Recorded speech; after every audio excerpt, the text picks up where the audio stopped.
Okay.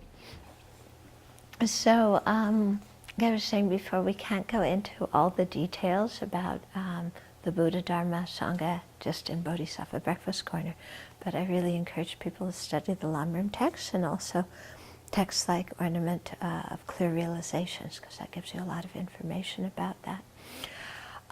In the Lamrim, it talks about the way we relate to the three jewels and the role that they play in our life.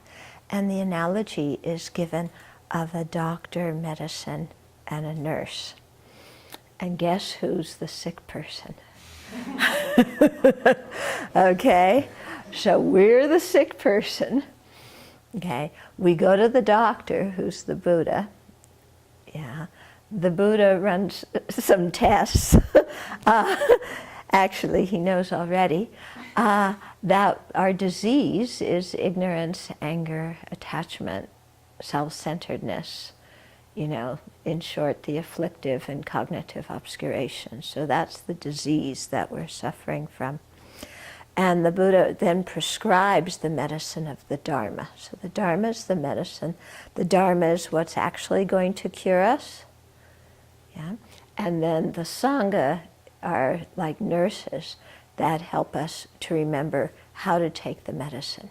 Because sometimes when you get the medicine, you forget, is it 3 green pills in the morning and 2 blue ones in the afternoon and 5 pink ones in the evening, or do you take 4 pink ones in the morning and 1 at lunch? And you get confused about how to take them. So the nurses help you stay on track and make sure you take your medicine. That's the role of the Sangha. But the Dharma is the real medicine.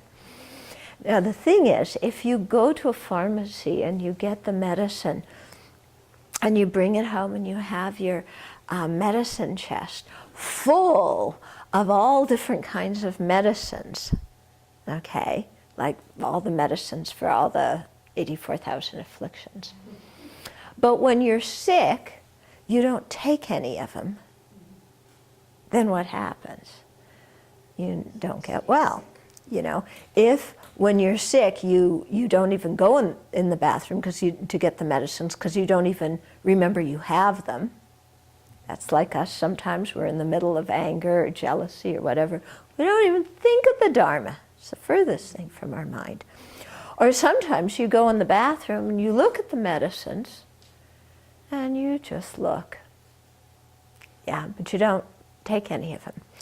So that's kind of going, and you know that, yeah, there's some Dharma books, you have your notebooks from class, but you just look at them, yeah? So you have to actually take the bottles, open them, and put them in your mouth and swallow them. So it takes a little bit of energy from our side, not a lot, but it takes some energy. And so too, it is, when the Buddha prescribed all the medicine of the Dharma to us, to know which ones to take and then to actually practice the antidotes when our mind is going bonkers, instead of forgetting about them or saying, oh, this pill doesn't taste so good even though it makes me feel so much better. So the 5 seconds of not tasting good overpowers the rest of your life of feeling better. So really putting some effort in and trying to practice when we need to practice, instead of ignoring the Dharma or mouthing the words, but not really trying to change our mind. Okay? And then if in the process of practicing we have questions, then we go to the nurses. And, and we ask questions. We go back to the doctor and we ask some questions.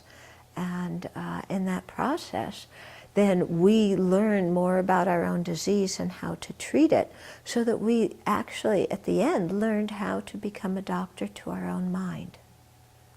Yeah, because we begin to get sensitive to our own mind and what kind of practice do I need to do now in this kind of mood, and how much do I nudge myself, and when do I kind of let myself chill out? And we develop that kind of sensitivity and learn to take care of ourselves in a Dharma way so that the mind functions very, very well. Yeah? And where the analogy breaks down is that our body is eventually going to die, and the medicine can never prevent death. Whereas with the analogy, you know, our mind can eventually be free of afflictions so that they never occur again and the suffering never comes back. Okay. I remember during one of the, maybe it was the second Vajrasattva retreat, there was one young man on the retreat, and in our discussion group one time he said, oh, the big thing I figured out this week is that I'm the patient. Yeah? Because he said, I've heard this teaching many, many times, but I've never really thought of myself as the patient who needs to take the medicine. So that's a big one for us, to really think, you know, I'm a patient who is ill and I need to take the medicine.